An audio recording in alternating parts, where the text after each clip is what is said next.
And we are live. Hi, everybody. Buenas tardes, buenas noches. Me llamo Doctora Lulu. My name is Dr. Lulu. Hi, welcome to Moms for Trans Kids podcast. Yay! Yay! Yay.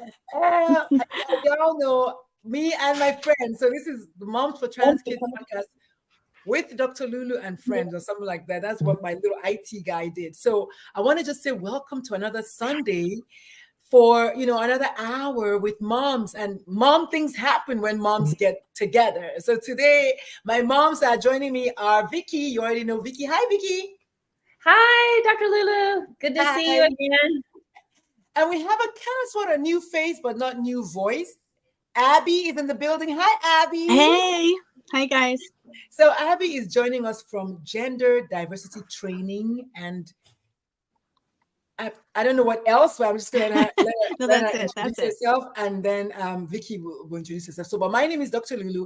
I'm a pediatrician, semi-retired life coach for parents of queer kids. So I usually go POQs. Sometimes I do POQKs, parents of queer kids, parents of queers. I mostly do that in my daytime, but these days I'm kind of also doing a little bit of a pivot to work with organizations to create safe spaces for said parents. And then in the last couple of weeks, working with hospital systems to create safe spaces for their patients. So yeah, it's what I do. What about you, Vicky? What do you do, girl? Hi. Well, I am a family medicine physician in North Carolina, and my job is basically seeing patients in the office Monday through Friday, taking care of, chronic medical needs, diabetes and hypertension. But my passion is prevention, preventing depression, and working on depression, anxiety, seeking good health in all my patients. And I have a definite love for the LGBTQ population, and through the journey of my children have learned so much more to provide care for my patients. So that's what I do. Amazing. And of course, we have a new face today. So Abbie, hi. Hi. Tell us a little bit about you. What do you do? Hi. So I'm Abbie. I'm a full-time mom of 3 kids. But on the side, my love is gender diversity training of medical establishments, education, supporting parents behind the scenes as well, in different support groups and stuff like that. Yes. So that's me. Yes, and if you haven't guessed yet from the title of the show, Moms for Trans Kids, so we're all moms of kids who happen to be trans. That's right. Kimmy's words from last week. She was like, happens to be trans. And talking about Kimmy, there's Kim on the screen. Hi, Kim. Hi, Kim. So we are going to be talking. By the way, happy, if I can even say that, happy World Suicide Prevention Day. If that's even a thing, I guess, yes, we could tap into the fact that it's prevention and therefore it's happy, right? We're trying to show happy parenting here, okay? As much as possible, we want to always be upbeat. So today happens to be September 10th, 9/10/23, National and actually Global Suicide Awareness Prevention Day. So I figured, suicide, trans. Let's talk about the intersectionality of suicide prevention, being transgender or gender diverse, or like I like to say, gender creative, and gender affirming hormone treatment. Because we found out that apparently, if you didn't know, I'm going to let Vicky tell us a little bit about this article that just floated from the universe into her orbit today. Vicky, take it away. Tell us about this article. What's up with that? Right. Well, as with so many things, like Dr. Lulu, things just sort of happen into my universe, and there's a purpose, and there's a point to them. And so this morning when I awoke, there was an article in my emails about early access to testosterone therapy in transgender and gender diverse adults. This was in my LinkedIn, probably a message from a colleague. And it's impressive that this came to me on World Suicide Prevention Day, because as many of us know, as mothers of transgender children, we all have learned through that journey of the very high incidence of suicidality, and then more terrifying, actually, suicide attempts. 43% of individuals basically have had a previous suicide attempt. Multiple statistics confirm this worldwide. The interesting thing about this study, you know, we often think about transgender care in the United States and all that's going on politically here. This is a study in Australia. So all across the world, transgender healthcare is an issue people are looking into. And this was in the Journal of the American Medical Association network, showing that there was a study in Australia, and it looked at the difference in suicidality and gender dysphoria for transgender male individuals who received early gender affirming hormone therapy versus delayed. And the issue that I was so stunned with, the delay in this study was 3 months. And as a mother of a transgender child, the delay that I imparted was at least 9 months. The delay for my child to receive gender affirming hormone therapy, for me to get to the point where I was okay signing off on this, took me 9 months. In this study, when they initiated hormone therapy, now these were 18 years and up for this study, the incidence of suicidality and suicidal thoughts decreased phenomenally compared to people who had to wait 3 months. And if you give me just a second, I'll get you the exact numbers because I was looking over it. The scores decreased. I think it completely disappeared in like 11 people or something like that. It was almost completely annihilated. Total scores, the outcomes showed that suicidality decreased by, I'll get it in just a second. A change in 11 points in gender dysphoria, a change in depression scores. Let's see.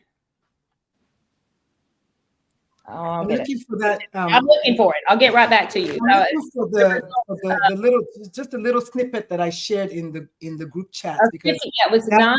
It went down by 52%. The risk of suicidality. There were 9 and 11 individuals with immediate testosterone commencement versus 5% improvement in standard care. So if you receive gender affirming hormone therapy early, 52% immediate drop in suicidality. And if you had to wait, those individuals remained having thoughts of suicide for the remaining 3 months while they were waiting. And as a parent, and as just a human, and as a physician, depriving someone of that should be malpractice. I mean, seriously, in my opinion, it should be malpractice, depriving someone of a therapy that could be life-saving. I love it. I don't want to even say, y'all are talking in months, which could possibly be weeks. I'm talking in years. Mm-hmm. And that's why, and I don't know Abbie's story, so we're going to get to Abbie's story in a minute, but I like how Kim says hers was 8 months delay. Yours was 9 months delay. These people are talking about 3 months delay, and that was like a lot. To them, that was like a delay. I'm talking years in the tens. Okay, so I can't even like open my mouth to speak. But Abbie, you do work in gender diversity training. Before you go into that, only if you're comfortable, do you want to share your story? I mean, let's know a little bit about the behind the scenes, because when we're talking, I like to be inclusive. I want everybody to kind of say what they have. I'm talking in years here for the delay for me. I don't know yours, and I want to praise Vicky for only at this point only doing 9 months, and Kim only doing 8 months, because I'm in tens of years. What about you, Abbie? So first of all, thank you so much for inviting me today to be part of it. So I was lucky because my kid came out to me pre-puberty. And I always tell the parents, with the young kids, I say, you have the gift of time because you don't have to rush. Because some parents, they find out that, the kid is, and they're already in the wrong puberty. And then it takes like it could take like a really long time to find the right place. So don't be so mad at yourself, Vicki, because some of it is just like the process, the system is set up, not necessarily to be so supportive. Right. I hate saying that, but it's kind of true from my experience. But my daughter came out, and I had no idea what it meant. I grew up in a really conservative background. But what I did was I said, okay. I said, okay. And I did my best. I researched for like 3 months. I'm a researcher. I'm a reader. And I just kept reading and talking to parents, for 3 months. And then at some point one day I was like, wait, I can actually read a book not about transgender. That's pretty amazing. It took a few months in. But I really didn't understand, but I really wanted to support her. And I was a new parent. I had no clue what this meant. I knew it was big. And the thing that's kind of scary, and this whole thing, I'm doing my best, but it also brings up trauma, because it's just, it's tough being a parent with a trans kid, right? Or it can be. Because there's emotions that parents have, right? I mean, the kid comes out, you have to support the kid, and, you have to go through your own feelings at the same time, right? So anyway, what was I saying? So she came out, she said, she's a girl. I said, okay. I had no idea what that meant. And like, I was always supportive of the LGBT community. And then I did my research and I was on board, but because she was younger, I had more time. It was just a social transition. It was just name and clothes. And it was also school, right? Supporting the school. The child in the school. And the thing that upset me, I guess, was I was actually terrified when she came out. And it wasn't because of supporting her. It was just about all this other nonsense in society. Like everything in the communities, everything that all this stuff, that all these messages that you get, in our society. But when I saw when I saw her put on a skirt for the first time, right? She's a little kid. She was, oh my God, joy, complete joy in her face, right? Like I grew up, I was raising my kids. They were each assigned a gender, right? From before birth, right? And I was raising them that way because I grew up in a very binary culture, boys, girls, nothing about transgender, nothing about non-binary, nothing. And even they believe like it doesn't even exist, kind of thing. So I wasn't like I was raising this kid talking about transgender or talking about gender or talking about non-binary. It was really like boys and girls. So it wasn't like I have the power to turn her into a girl, by the way. I have no power like that. So I think that was the beginning, and then I just saw that I think people out there, they want to do right, most people, but they don't understand. And so, I've been trying to work on giving them the tools to understand better. But there's a lot of ignorance out there. There's a lot of misconceptions. That, one misconception is that it's a mental health issue. Being transgender is a mental health issue. Well, it can be if you don't get the support you need, just like we were talking about the article. What else did you guys want to know? I just wanted to know your story. I mean, that's amazing. I mean, how old are your children, Abbie? Yeah, that was the next question. How old are they? I have 2 teenagers, and then I have a younger one, like pre-puberty. So, so I guess, I don't know, it was just a huge journey for me, right? As a parent, I came from a very conservative background, and I wanted to support her, but the community was not really so supportive at all. And it is tough being a parent of a trans kid. I agree. But it is doable. And you know what? To me, I felt like the most important thing was that my kid would be okay, like to support her so that she gets my support. And I knew that, how do I put this? I knew that big things were going to change in my life, which they did. And my husband's been supportive also. So I do have to tell you, I'm very grateful for him as well.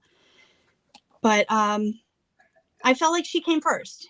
Her mental health came first. This is who she is. Then I'm good with her. And she was just so happy when she put on a skirt. And she told me I'm allowed to tell you that she's 13, by the way. I asked her because it's her story. I don't share anything unless I ask her. I mean, she's a minor. As a physician, I know that, and I know Yes. Vicky knows that she's a minor. So we're not. Sorry, my kids are all minors. Yeah. Yeah, right and that's definitely. I think it's almost like an assumption at this point that anyone who's coming here and speaking. I mean, the very first time I met Vicky was with her child, and her child is an adult, and still, I mean, it's always that. But especially when you find yourself now doing the work, there's only so much. Most people hear me say, "I'm the mother of a trans child." That's all you're gonna hear. Mm-hmm. And then my journey. Yeah. And then if she gives me a quote, a powerful quote, I use it. Because usually the one quote that she used that I talk about all the time, I don't know, Vicky, if you remember me talking about this from my second TED Talk, where she said, "But Mom, what are y'all mourning?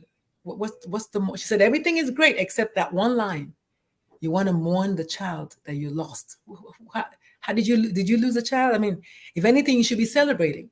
And so that is the phrase that I take. And obviously, this is someone who's not a parent, who doesn't understand what it's like to be a parent. And you have to kind of give them grace because they don't know when you have a child, talk. But that's fine. But Abbie, thank you so much for sharing. So the show is called Moms for Trans Kids Podcast. My name is Dr. Lulu, and I'm joined today virtually by Kimmy, who's in the background giving us flowers as always, and of course Vicky is in the studio, and Abbie is our special guest today. Today is also World Suicide Prevention / Awareness Day. So we thought, why don't we bring suicide to the forefront? And yes, I guess I should be saying right now, sorry, I forgot. Trigger warning. There's just some things that when we're talking about transgender, I hate that we have to talk about suicide, but it's so close to being transgender, we have to talk about it. So we're talking about the intersectionality of gender diversity or gender creativity, which is what I call it, suicide prevention, and then gender affirming hormones, because of that study that Vicky read to us at the beginning. And the show, at least this segment of the show, is brought to us by our friends at Apollo Wellness over here in San Antonio, who are an LGBTQ plus affirming clinic. They will take care of you for all your LGBT plus needs and all of your HIV needs as well. Another thing we're going to talk about someday is just the life of a queer person and HIV, that little intersection there. So there's a lot to talk about. But thank you so much. And Kimmy, of course, is giving us trigger warning in the background. Yes, honey, yes. And that's kind of, this is how you know the show is live. We don't, sometimes we just say something and then we say some things later on and then we just keep it moving. So welcome to the show. If you watch us on the replay, let us know your thoughts. If you have any questions, let us know your questions. So today, the next thing I'm going to ask is Vicky and Abbie, what are your thoughts when it comes to transgender, suicide awareness, and gender affirming hormones with regards to your own experience? Now, I think Vicky mentioned a little bit about the fact that you delayed. Was it for hormones? Was that the delay? Take it from there. Yeah, it's interesting. My closest friend, who is also a physician, I was living in Chapel Hill at the time, Chapel Hill, North Carolina, when my daughter came out as transgender. And it just so happened, my best friend, who was a family physician, married to a child psychiatrist, she worked at a psychiatric facility. She was one of the medical directors at an inpatient psychiatric facility. And so my child is coming out as transgender. I'm completely unaware, and I'm not kidding, unaware that coming out as transgender was associated with suicidality. So I'm sitting at a restaurant with my friend, and she's explaining this to me. She's explaining this. This is in 2015. She's telling me that the inpatient ward at the psychiatric facility is really full of adolescents. Her husband is an adolescent psychiatrist. He was the director of the ward. She goes, our beds are filled with transgender youth who are suicidal. And she said, Vicky, don't you understand that transgender adolescents have over almost a 50% chance of a suicide attempt? And I'm sitting there at dinner with my friend, absolutely stunned, thinking as a parent, no. And this is the physician. I hate to interject. And this is you, a physician. Yeah, I'm going, no. And interestingly enough, there's a little bit of my brain that still thinks maybe I can take away the trans. Maybe if being transgender makes you suicidal, maybe if I go home tonight and click my fingers and I took my child to, the movie about Oz, right? Wicked. If I could click my heels together 3 times, transgender might go away, because I could not fathom that my beautiful, wonderful, wonderful child could be having suicidal thoughts and suicidal feelings. I love it. And that was the beginning of my mama bear, like mama bear, like, okay. And another physician friend basically explained to me that regardless of my actions, my child is transgender. Like nothing I was going to do was going to cause it or change it or alter it, but I could be there to support her. And so those friends of mine kind of gave me that physician insight or friend insight or mama insight, because they're both all of the above insights. And so then Mama Bear had to grow. And Abbie, I'm sure you had a similar feeling of Mama Bear, but I feel like my child was 15 at the time. Puberty had already happened. And she's trans female. So, and now though, I've got the benefit of now looking back, that was 8 years, and knowing where we are now. But at the time it was scary. And I did everything I could from that point on just to make sure I could support her. But gender affirming hormone therapy was still difficult for me, even though I wanted to be sure my child was safe and okay. And she'll tell you, she waited 9 months. Part of it was, as you said, the system. Appointments are 3 months, 3 months, 3 months. So that was third appointment. I felt like that was fast, but for her, it was very slow. Well, wow. Abbie, even before you go in, I really wanted to just hold space for Vicky. Vicky, I almost feel like we should take like a moment just to let it sink in when you said you had no idea. And I need parents to know that. I need the government to know that parents are not, parents like Vicky and Abbie and Kimmy and I, we are just as blindsided as the next parent over, because it's not what we're thinking. It's not what we're planning for our kids. So for y'all to spread the lies that parents groom their kids, I wish all of you, I'm sending all of y'all a copy of this video. Like, please. Sorry about that, Abbie. No. The system is so hard. You can go try to find an endocrinologist, and you call them up and they say, well, we need a therapist giving you a letter, right?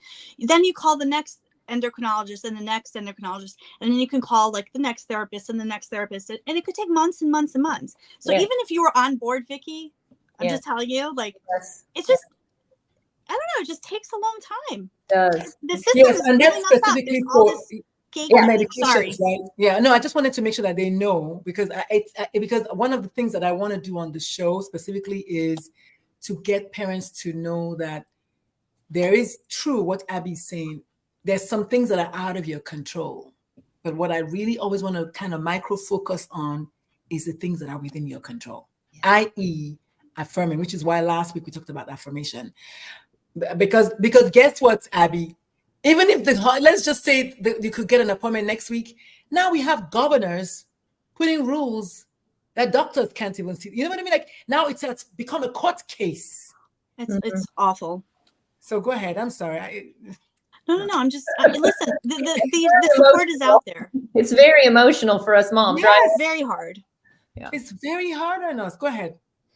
Me? Oh. Yes. I interrupted you. Sorry. No, I'm just saying, like, you can find it, but you have to keep going, and you have to keep going, and you have to keep persevere to support your kid, to put their mental health first. And it's not easy. Yeah. And then what Kim is writing, Kim says, as a parent, it is so empowering to know that you can be a part of saving your child's life. That line, I want to take it up, and I want y'all to please kind of like weigh in on it. For those of you who don't know, I'm not even 2 years old yet. Like Christmas is when it's going to be 2 years for me since my child shared about the trans side point. Summertime was 2 years when we first started meddling with non-binary And then I think like the next Christmas or something, then it was trans. So for a minute, it was non-binary. And that's why I said to Vicky, we have to do a non-binary episode, because it was non-binary. And in my head, this is the mother who used to say, stop acting like a girl the whole time. In my head, I was even a little bit okay with non-binary. I was like, okay, so it's non-binary, so it's kind of neither here nor there. Okay, I can work with that. So I have, and I said this last week or maybe the week before last, who knows when, at every stage I was negotiating with God and the universe. It's okay, at least this one is not this. Okay, so at least the gay, okay, it's just the gay. Okay, but it was, and this is what parents are doing. Yeah. We're negotiating with the universe. So when you come for us, I want to say some words that may get me banned on LinkedIn. I'm going to mute myself so I can say it. And then Vicky and Abbie, go ahead.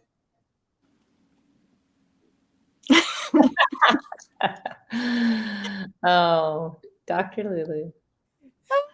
I have to say that. But yeah, so just coming back to what Kimmy said. So Vicky, what is your take on the fact that we do have that power, even though, and I'm going to come back at the end to say what I know as someone who did work purely on suicidal teens for years, about that power. But Vicky, what are your thoughts about what Kimmy said? I think that, I have that amazing, just fortune to have been able to live my career as a physician, right? And so I've found myself in that room with that person who's my patient, but not my loved one, and trying to connect with them and trying to help them to save their life. And it's so almost overwhelming as a mom to, doctor mom, to see yourself in that position with your child. Like, it's so raw and so scary. And the whole like, oh, I know how to handle this. I've got this. I know what to do here is just gone. And so I feel like for me, as a mom, helping my children, and I have a transgender daughter and a non-binary daughter who goes by they, she pronouns. And I'm so excited because that what you just said, that's a whole episode. The fact that you said they before she, I know you know something. You know about that now, right? But see, my job is to always know what to do. See, that's the problem. And then as a mom, we're supposed to know what to do. So as a physician, I'm supposed to know what to do. And as a mom, I'm supposed to know what to do. And in this situation, Abbie, I did not know exactly what to do. I knew that I would do whatever it was, but I didn't know what that was. And so I think that's the part that I'm so appreciative that you are there, and how much I wish I had you. But I will say this, Abbie, 8 years ago, I wasn't ready to hear what you were saying. Right? I just wasn't there. My friends could say things to me and I didn't want to hear what they were saying.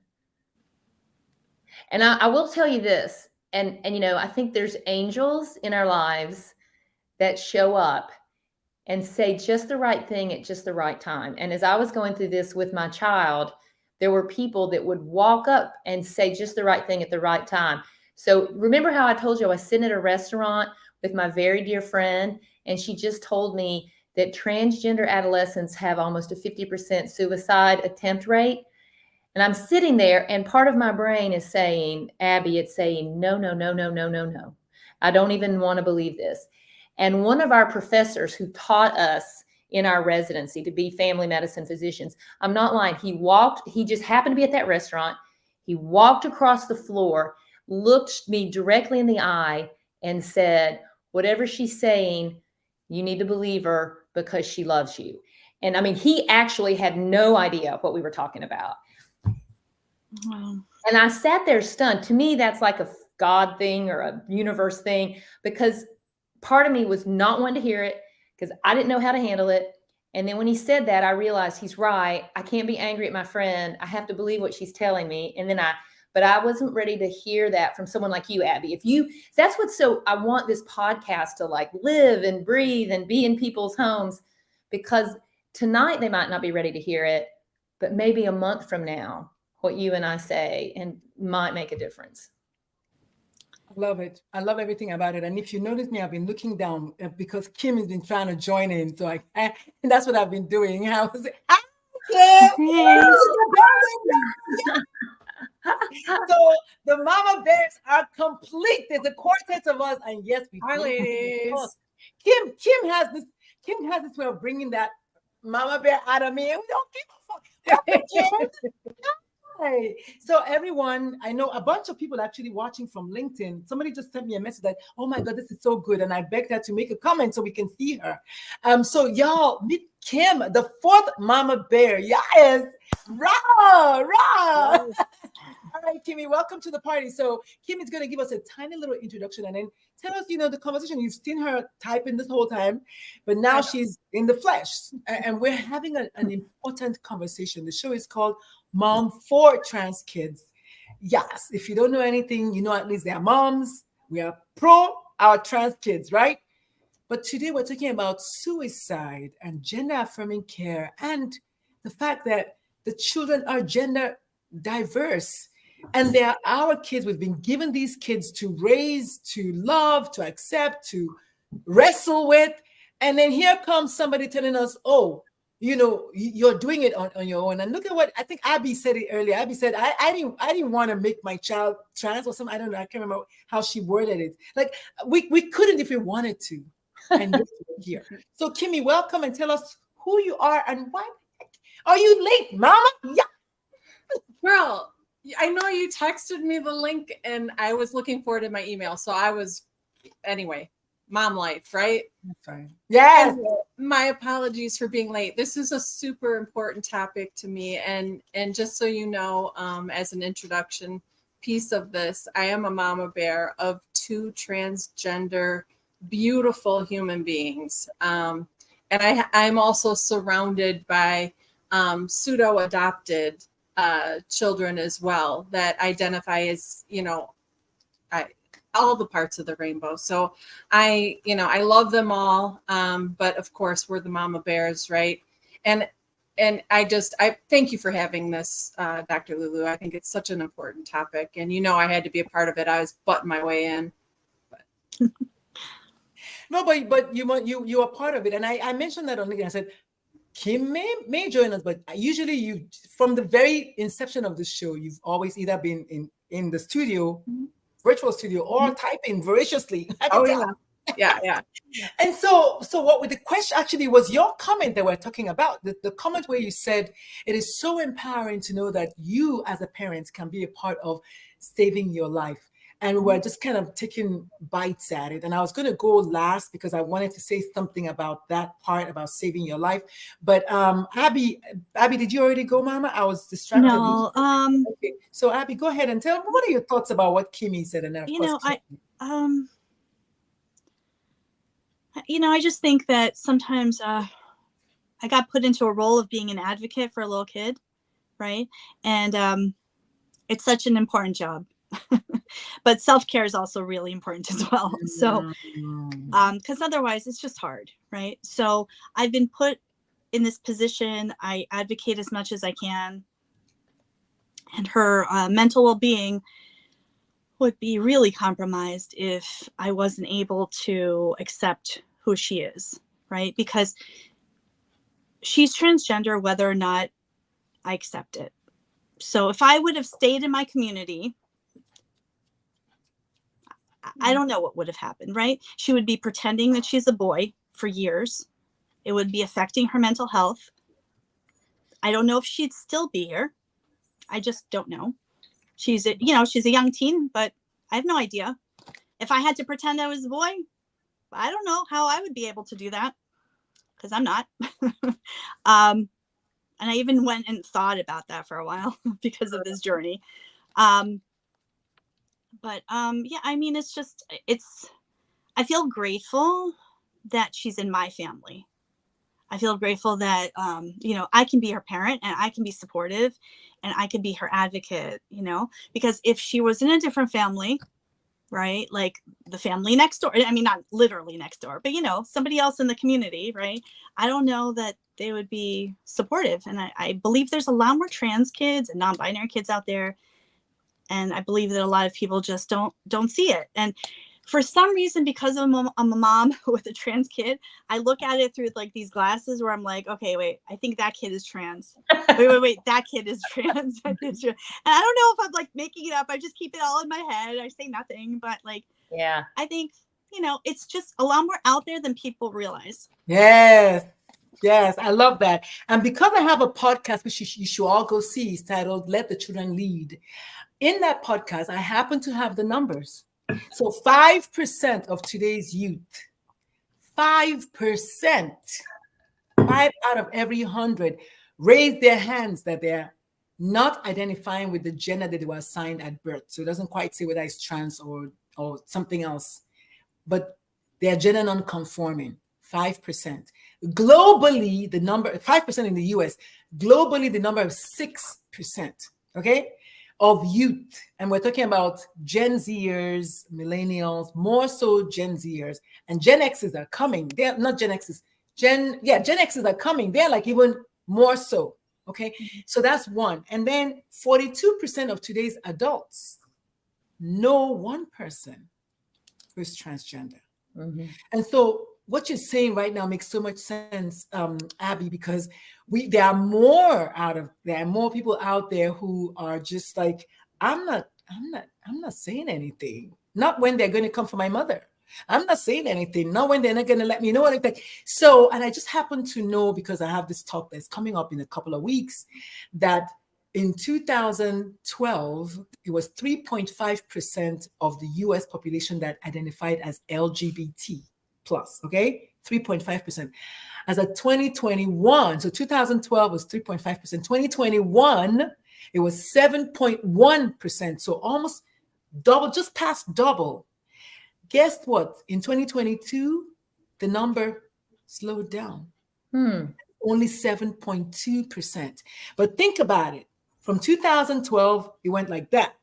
And then in 2021, it kept going. And then 2021 to 22, it kind of slowed down.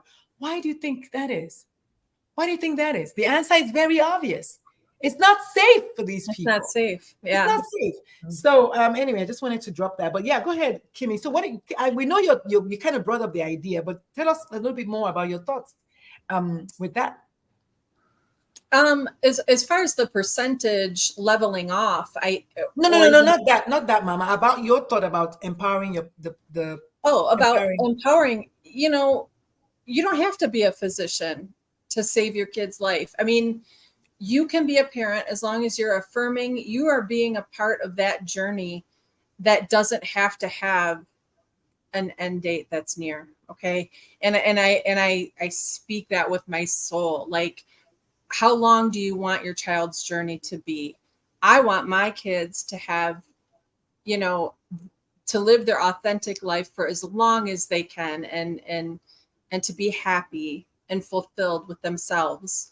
And, you know, I don't want it to end, you know, and here's the thing is, if you don't get real about what these kids are thinking at their, you know, 10, 11, 12 kind of age range, I mean, you might want to start looking into it, because you don't know what you're going to be given. You don't know the hand that you're going to be given. And again, my journey started 10 years ago with my oldest. And I had to learn everything, you know, on my own. I knew that there was, okay, well, he said he was bisexual, and then he said, well, maybe I'm gay. And then it was trans. And then I was like, time out right now, because I don't know what that means. Does that mean are you gay? What? And he had to educate me on no, this is about who I am. This is about who I am, not who I love, but who I am. And so when you start thinking identity, you know, I don't know. My thought didn't go to mental health right away. It it went to what is happening? Like, I need to investigate further. And of course, my first step was the pediatrician's office. So, with, a lot of the education and things like that you're bringing to light, both Vicki and Dr. Lulu, I think it's so important. And, we definitely have a lot to say as parents, to help. Again, we listen to our kids. Hopefully the physicians will listen to the parents, because, they have to have a voice in the process. So I love it. I love it so much. And sorry, I had to mute myself. My kid was going to basketball practice. But this is reality. This is a mom show. Sometimes your cat will stop by. Sometimes the dog will stop by. It's a mom show. It just happens. But I love what we're having, what we're talking about here. And I wrote down something you said. Physicians need to listen to parents. Okay, so the doctors who are out there, this is true. And one day, Vicki will find 2 more doctors and we'll have a doctor show, because it's going to happen. I have Dr. Noemi says she's going to come and talk about, she has a child who's not trans, but LGBT. And then I have another Dr. Vicki, I think Dr. Liz, who is going to be coming. So we're going to have 4 doctors someday. But doctors, truly, you yourself, you might be the next parent. That's why I like what Abbie said. We don't know how many kids that are trans are out there. So you might not know that it's your child today. Tomorrow, it might be your child.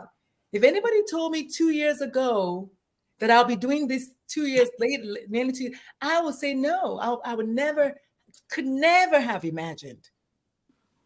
And I didn't have too much response time because my kid was already 20. They have too much response time.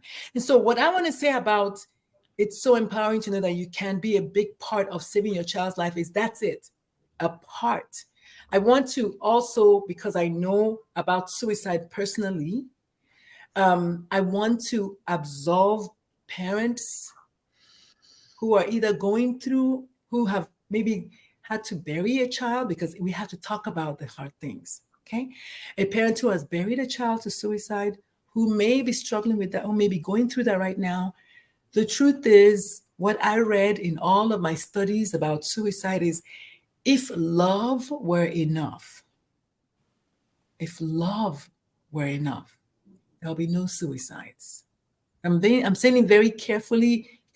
My energy has changed. My tone of my voice has changed. I don't want any parent out there saying, it's because of me. However, you play a huge role. And that's why I love that comment. Maybe not the main, 100% role, but your role is enough. Yo, Kimmy, wasn't it you and I that were talking about a statistic that we saw a while back about, it went from 87% to 7%. Was it you and I, Kimmy? A while back? Yes. It was a while back. And I see Abbie shaking, nodding her head. It goes down from 87% to 7% when you have one affirming parent, right? That's so great. We can't make these things up. So, and I want to go back there, because it didn't say go from 87% to 0. Because the truth is, as someone who has looked suicide in the eye, I know that sometimes the urge is so strong, nothing else. And so I want to absolve you of thinking that it was because of you that the child, how am I making sense? In other words, you can try all you want, and I want you to try, but I also don't want you to say it's because of you. Right. That's what I mean. So because it's not 0%, it's 7% for a reason. All right. I just wanted to say that. But Dr. Lulu, I've got one comment about because we're still on this topic, but being affected personally by a loved one, taking their own life. I have a bitter taste in my mouth about the word prevention. Because you can only do so much to prevent, right? And again, that's the reason why I say you can be a big part of saving your kid's life, and you can save your kid's life, because in reality, there's so many moving parts to what is in somebody's mind that can lead them to such a desperate act, right? So I think, like I said, I'm still bitter about suicide prevention. I like awareness. I like using awareness. So you'll often hear me say awareness rather than prevention. But it's just a comment that I felt like it needed to get out there. I love it. I think I like that, because prevention basically means it zeroes it out, is what you're saying. And as a doctor, and I know Vicky knows this, we cannot technically, from most diseases, zero it out. Right. Because there's still lifestyle and other things that play a role that you don't have in. And thank you so much, Kimmy, for bringing that. But that's a very, very valid point. I agree with you, because words matter. And so, we just learned something new. I'm going to use awareness more. I'm going to try to be aware that I'm using awareness more, because I use prevention a lot, but I never really thought about that. But the truth is, can't really zero it out. The show is called Moms for Trans Kids Podcast. If you're just joining us, my name is Dr. Lulu, and I'm joined by 3 friends today who, y'all, I'm fighting tears really hard, because this is such a needed topic. I don't know that I've ever seen a place where we had 4 moms of trans kids talking about this. This is something that everybody skirts around. We put hints, but nobody really talks about it. But today we're talking about suicide in our kids. Nobody wants to ever bury their child. This is not a thing that we want to. Nobody wants, truly, if you ask any of us here with the journey, we will tell you would rather not have had the journey. But now that we've had the journey, we're glad we did. So watch my words. I'm not saying we're not. We're saying this was something that we were not like, let me see. What hard thing can I ask for in my parenting? No. Yeah. No. Nobody's grooming anybody so that they have more to do. It's crazy talk. Yeah, Abbie, you said something. I was just gonna say, like, I could barely get my kids to wash their hands after the bathroom. I can't imagine. I mean, now it's getting better, but that's my thing, and I'm like, well, but I really went out and told him that he should be her, right? Yes. I convinced her to be a girl. Yes. But I can't even convince her to wash her hands, right? Yeah, exactly. How much power do I have? How much power do you think these parents have? Yeah, exactly. And I think that, Abbie, you said something earlier about that made me think of how I feel fortunate. I feel fortunate to have had the opportunity to have a transgender child, a non-binary child who teaches me a lot. And then my youngest is, as far as we know, cisgender. So I have this lens of a mom who has experienced all of this through my children. And you mentioned the glasses, and often people talk about putting someone's glasses on. Like, if I put your glasses on, I probably couldn't see my world very clearly. But I have a feeling that all trans moms' glasses have similar abilities to witness other children who are struggling. And I think that makes us almost a magnet. And it also makes me more compassionate and understanding when a transgender patient is sitting in the room with me. And I feel like that's the thing. All trans moms could sit in a room with a transgender individual and have compassion and have understanding, no matter what your job is. So that's why, if you're a stay-at-home mom, if you're working with the PTA, if you're a church counselor, if you're a lawyer, if you're a dentist, I mean, if you have that lens, suddenly you can show compassion and understanding. And even if it's, I do agree, having a parent who is supportive is key, but anyone in that individual's life that's supportive, anyone, be it a teacher, a counselor, anyone can make a difference.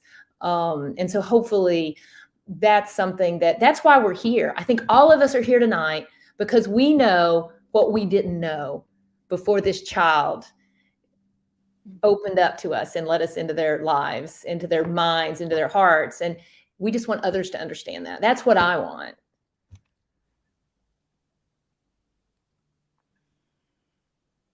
Yeah, I agree with you. Yeah, I agree with you. I think that's what we all want. I muted myself. There was noise in the background. Phew, the show is called Moms for Trans Kids for a reason. We're not going anywhere. If our kids are trans, and we are right by our kids. You can't get rid of us. You could try until your child tells you, and then you find yourself right next to us, right? So, and that's not a threat. It's just reality, because you and I know that for the 5% of kids to raise up their hands, there are more. And so we are here to hopefully help you understand that it's a difficult journey. We get it. But it's a journey that must be had when your child tells you the words.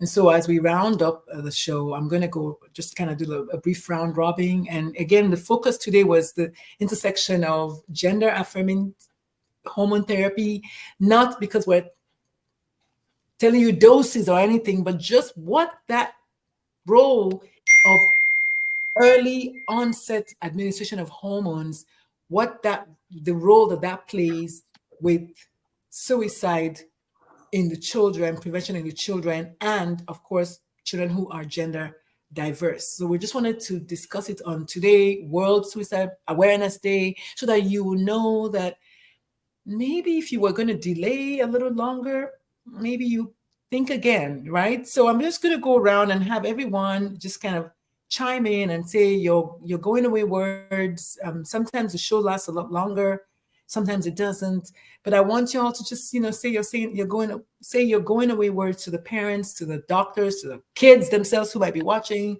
co-workers who are watching. We'll start with our special guest, Abbie. Thank you. What Thank would you you like again. to say to the people, girl? This has been great. I mean, to the new parents, my message to you is believe your child. Oh, right? Listen to your child, right? Your child tells you who they are, believe them. Yes. Right? Now, it doesn't mean you don't have feelings about it, but work out those feelings with someone else. Yeah. Your teacher can be your child can be a teacher for you just to a certain degree. Yes. The second important thing is, I just wanted to throw this in because we didn't talk about it really, but those blockers, there's hormone blockers, and there are a puberty pause button, and it just buys you time. So if your kid is before puberty, or even at the beginning of puberty, sometime during puberty, talk to your pediatrician, get an appointment with the endocrinologist. It takes a long time, and meanwhile, time is moving, and it could be the wrong gender, right? Mm-hmm. So I'm going to say to you, don't be scared of blockers. They are a puberty pause button only. There's no permanent changes that happen with that. So that's for the medical professionals and for the parents, in this specific, issue. If they're younger, great. You have the gift of time. If they're older, that's a different issue. But if you're in the middle of it, puberty pause button is the way to go, and you don't lose anything. Thanks. I love it. It's all about, as you know, that's another day we're going to have just puberty blockers, because people are so scared of puberty. When I went to medical school, we talked about puberty blockers in the 80s, which is when I went to medical school. They've been around since blood pressure medicine has been around. And I read somewhere on LinkedIn today, this trans person said, for everyone who is on life-saving medicine, I want you to replace your medicine with the word testosterone. Mm-hmm. So blood pressure to help me prevent having a stroke, testosterone to help. So you can see that it is a life-saving medicine. It's not just take it maybe so your skin can be brighter. No. Or maybe you're on insulin. So replace insulin with the word testosterone. So you can see what is it that insulin is doing for you. That's what testosterone is doing for the trans person. So I just thought that was so powerful. Thank you so much for summarizing. The one line that I got out of that was start early. So believing your child means starting early, right? And because it might take even longer to get into a doctor, you really need to start early. So I really like the way you said that. Y'all, I always take notes. Love it, love it, love it. What about Vicky? Okay, 2 take-home messages that I have in honor of World Suicide Awareness Day. Hot off the press, clinical evidence, which is in the state of North Carolina, they've passed a lot of bans on puberty blockers and gender-affirming hormone treatment for adolescents because they say there is no evidence.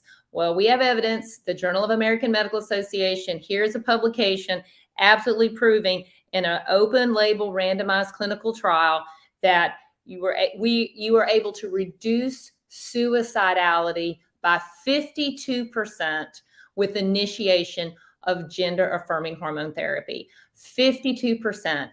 And compared to, so 9 out of 11 individuals no longer suicidal when they were placed on testosterone, when they presented saying, I am trans male, and letting those patients wait 3 months, 10 out of 11 of those individuals were still suicidal. So only one person did not have suicidality 3 months later. So there's 3 months of ongoing suicidal thoughts, and it was completely remedied by hormone replacement therapy. So that's the first thing. It is life-saving. It is like insulin for a diabetic whose blood sugar is 500. Number two, I really appreciate that you brought up puberty blockers, because in the state of North Carolina, Abbie, puberty blockers are now no longer allowed. And my good friends who prescribe puberty blockers could lose their medical license if they give it to someone under the age of 18. And as Dr. Lulu said, I will say this, it does make me feel good to know that the very first time Grace and I went to the adolescent endocrinologist, I was totally fine with her being on a puberty blocker, 100% on board, because Dr. Lulu and I know we were very comfortable with puberty blockers because we were trained to use them. I'm a family doc. She's a pediatrician. We had no problem with that. So day one, I'm like, yeah, puberty blocker. I'm cool with that. And Grace felt better just being on the puberty blocker. Now, it was 9 months before I allowed her to go on estrogen, which made a lot of difference. But there was some improvement, and immediately feeling validated. And since she's trans female, the puberty blockers lowered the testosterone levels enough to just give her some breathing room. Just give her some breathing room, because the testosterone was causing such dysphoria. And that was probably life-saving as well. So yes, these medicines are safe, they're effective, and they're life-saving. So thank you very much for letting me hear. So freaking lootly. I want to just kind of give a shout out to Lara, who's joining us from LinkedIn. Lara, thank you so much for joining today. I'm very happy to be here and learning, and happy this is a topic for World Suicide. Absolutely. So Lara, do me a favor, share the show, share the video. Everybody share the video so that more people can see, because this is why we're doing this. You never know who is going to touch. Lara's next door neighbor's kid might be the next person. And Lara will be like, wait, I heard 3 moms talking about this a few weeks ago. But let me find that video. Boom, here you go, right? So tell people about this show. We're not going anywhere. We're all up in y'all faces until God says, Dr. Lulu, come home. I'm going to be doing the show because it's needed. It's needed information. And we can do the same topic 200 times. There'll be a new person who will hear it on the 201 time. So, right. Kimmy, take us home, sis. I mean, what is your summary for the day? I know you kind of sort of joined us. You didn't actually join me because you've been from the beginning. Yeah, I was here. Yeah. Yeah, and one thing that I just want to, before I kind of wrap up what I really want to say, I want to just take a minute to talk to one of the things that Vicki said, that, anyone can support along in the journey, right? Teachers, doctors, parents, therapists, anyone can support them. But what's at jeopardy here are some of these laws that you are all talking about, and making it hard for teachers to teach. They're making it hard for doctors to practice, and they're making it hard for therapists to have open discussions with their clients.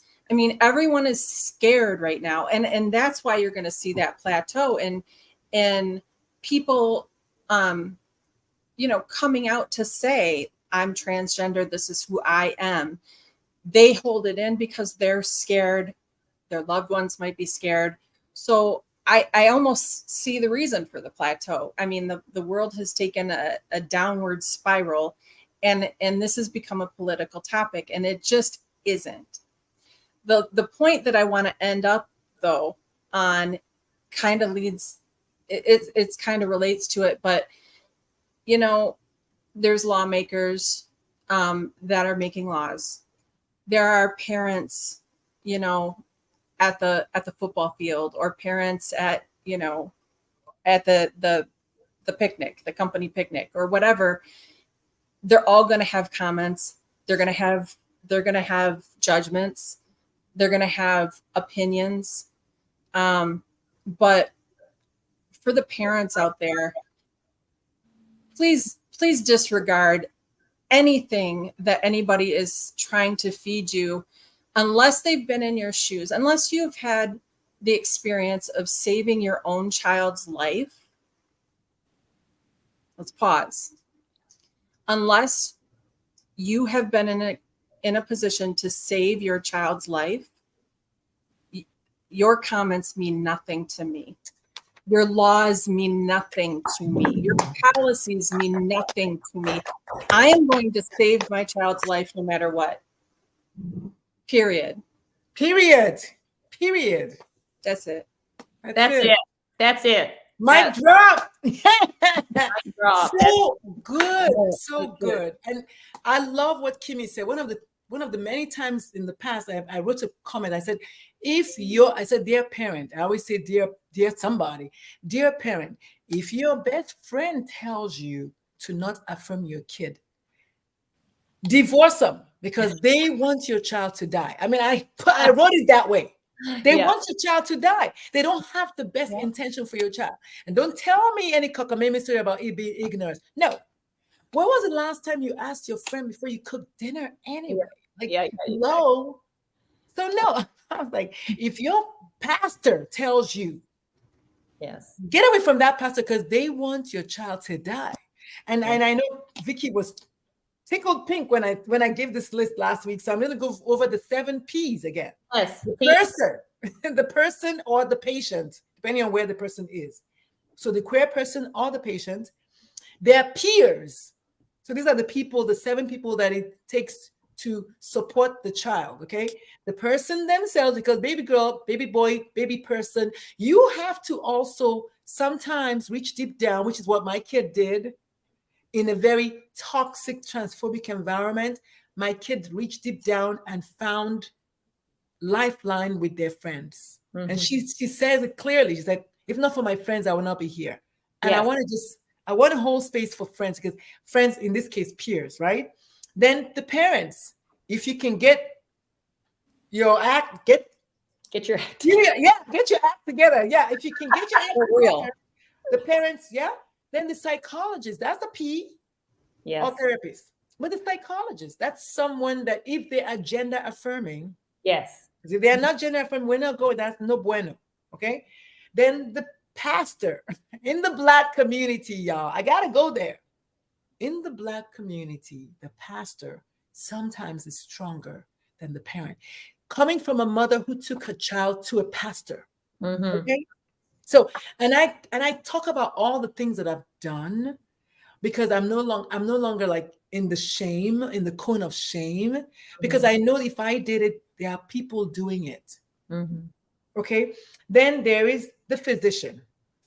Me, Vicky.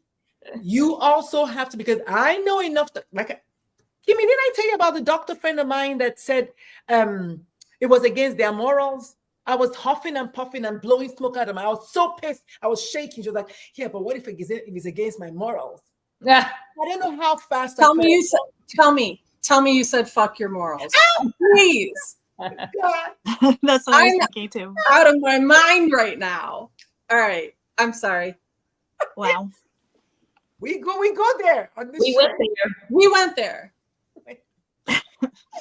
I'll bring it every time. Lots of religious trauma here too. So. Kim doesn't give a fuck, and neither do I.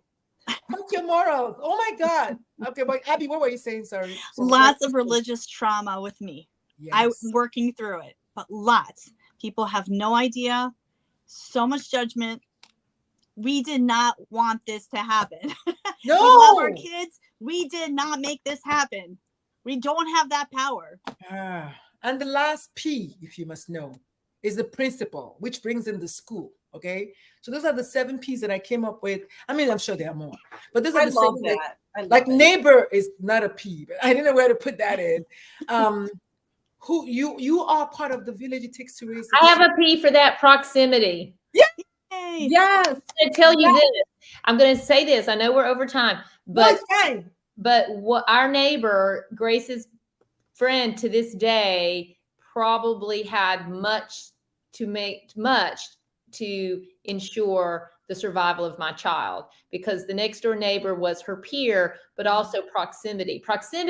You're riding the bus together. You can have a peer, but whoever's walking to the bus stop with you on the first day of junior year when you're wearing a mini skirt and the bus driver looks at you and wonders, what the heck is that boy doing in a mini skirt, you know, and they get on the bus with you, that neighbor is your proximity person that gets on the bus with you. And so, you know, just made so much difference. So even, you know, those next door neighbors are really important. They really are.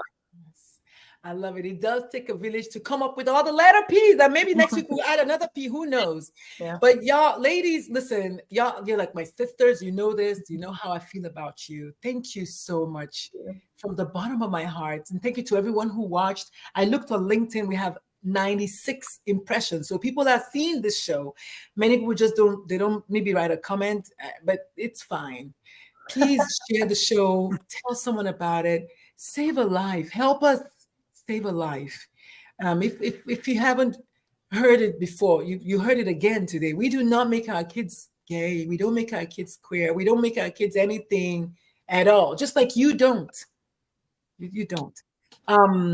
If you are interested in sponsoring the show, let me know. The show is called Moms for Trans Kids. We want to go on the road. We want to take it on the road. I can dream, right? But really, on a more serious note, I appreciate all of y'all coming today and hanging out with us on a Sunday evening, you know, and just speaking from your heart. Yeah, that's all I had. Yeah, that's all I had. I gotta go for a walk because Thank you so much. Thank you all. You're welcome. Thank you so much for coming. Everyone, join us next Sunday. I will be in Houston, Texas. So I don't know yet if I'm going to go live or what I'm going to be doing, but it'll be in Houston, Texas tomorrow. If you haven't subscribed to my newsletter yet, please check it out. Every Monday, it drops at 8 o'clock in the morning. It's called Rethinking the Closet, which is the title of my second TED Talk, the one that Kimmy and I met. She came to see it live. And yes, so yes, thank you so much. All right. Bye. Bye.